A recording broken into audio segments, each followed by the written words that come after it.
इस वीडियो में हम मध्य प्रदेश सब इंजीनियर की एग्ज़ाम में जो इंग्लिश वाला पार्ट है उसके बारे में बात करेंगे।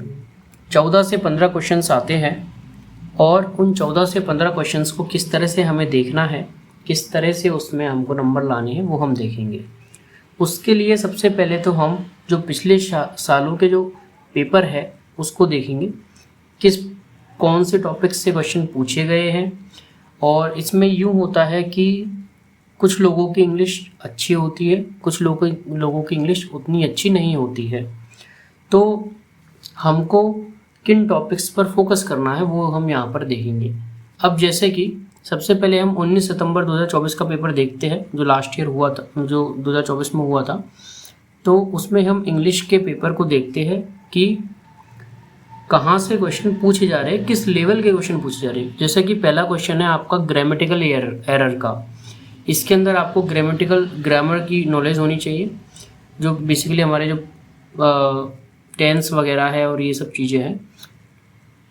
अब जैसे कि पहला क्वेश्चन है ग्रामेटिकल एरर का, दूसरा भी आपका ग्रामेटिकल एरर का क्वेश्चन है, तीसरा क्वेश्चन भी देख रहे हैं कि ग्रामेटिकल एरर का ही क्वेश्चन है। माने कि 3 क्वेश्चन आपके ग्रामेटिकल एरर से आ रहे हैं, तो आपकी प्रैक्टिस ग्रामेटिकल एरर की आपको करनी पड़ेगी। तो जिन लोगों की कमज़ोर है इंग्लिश उनको तो अलग से प्रैक्टिस करनी है, जिनकी नहीं है कमज़ोर ठीक है, उनको केवल पुराने सालों के पेपर देखने हैं। अब हम इसके बाद देखते हैं ग्रामेटिकल एरर के बाद कहाँ से क्वेश्चन पूछा जा रहा है। अब आप इसमें देखिए कि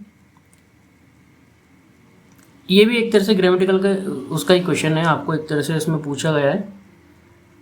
अगला है आपका डायरेक्ट इनडायरेक्ट स्पीच का क्वेश्चन, उसके बाद भी डायरेक्ट इनडायरेक्ट स्पीच से आया है। फिर 3 क्वेश्चन आपके डायरेक्ट इनडायरेक्ट स्पीच से इसमें आए हैं। उसके बाद आपका आया एक्टिव वॉइस पैसिव वॉइस से। एक्टिव वॉइस पैसिव वॉइस के बाद आपका स्पेलिंग वाला एक क्वेश्चन आ गया है, ठीक है। इसके बाद इडियम का एक क्वेश्चन आया है, इडियम का दो क्वेश्चन इडियम के आए हैं। फिर आपके सिनोनिम आ गया, 2 क्वेश्चन सिनोनिम से आए, एक क्वेश्चन एंटोनिम से आया है फिर आपका। तो इस तरह से हमने देखा ग्रामेटिकल एरर आपका इंपॉर्टेंट टॉपिक है। इसके बाद आपका active voice passive voice indirect speech आपका इंपॉर्टेंट है, इडियम्स आपके इंपॉर्टेंट है, आपके सिनोनिम और एंटोनिम। तो जिन लोगों का जो टॉपिक आपका कमज़ोर है, 2-4 पेपर आप दे के देखिए। उसके बाद फिर आप देखेंगे कि जो आपका कमज़ोर टॉपिक है उसको आप अलग से प्रैक्टिस करेंगे। कोई सी भी इंग्लिश की बुक ले लो, फ़र्क नहीं पड़ता। आपको तो टॉपिक से मतलब है। जैसे सिनोनिम एंटोनिम आपको नहीं आते तो पढ़ लो उनको एक बार। मतलब एक बार का मतलब है कि रोज़ पढ़ो, थोड़े 10-10, 15-15, 20-20 रोज़ पढ़ना शुरू करोगे तो उन्हीं में से कोई ना कोई आ जाएगा। इसके अलावा सारे जितने भी पेपर आपके पुराने सालों के पेपर है, यहाँ पे आपको दिख रहा है वो आपको करना कंपलसरी।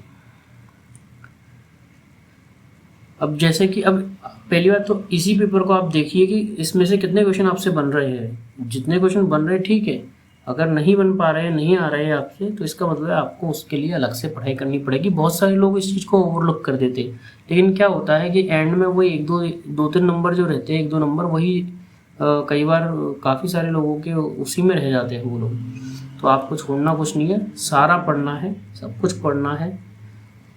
फॉर एग्जाम्पल हो सकता है कोई इडियम कोई बोले सिनोनिम एंटोनिम में पढ़ूंगा ही नहीं, और आपने पढ़ा है 1 नंबर 2 नंबर आपके एक्स्ट्रा आ जाएंगे वहाँ से। तो ये हमको पुराने पेपर्स को देख करके ये हमको इस तरह से आपको प्रिपरेशन को डायरेक्शन देनी है। अब हम यहाँ पर हमने इससे पहले जीके देखा था, जीके के बाद अब हमने आज इंग्लिश का प्रीवियस ईयर का पेपर देखा है, पैटर्न देखा है, और थोड़ा सा एक क्लियर हमारे दिमाग में यहाँ से हो जाएगा कि इस तरह से हमको तैयारी में आगे बढ़ना है। ये आपका 19 सितंबर 2024 का शिफ्ट 1 का है, शिफ्ट 2 का देखना। इस तरह से और भी जितने भी पेपर लगे हैं सारे पेपर आपको देखने हैं, ठीक है।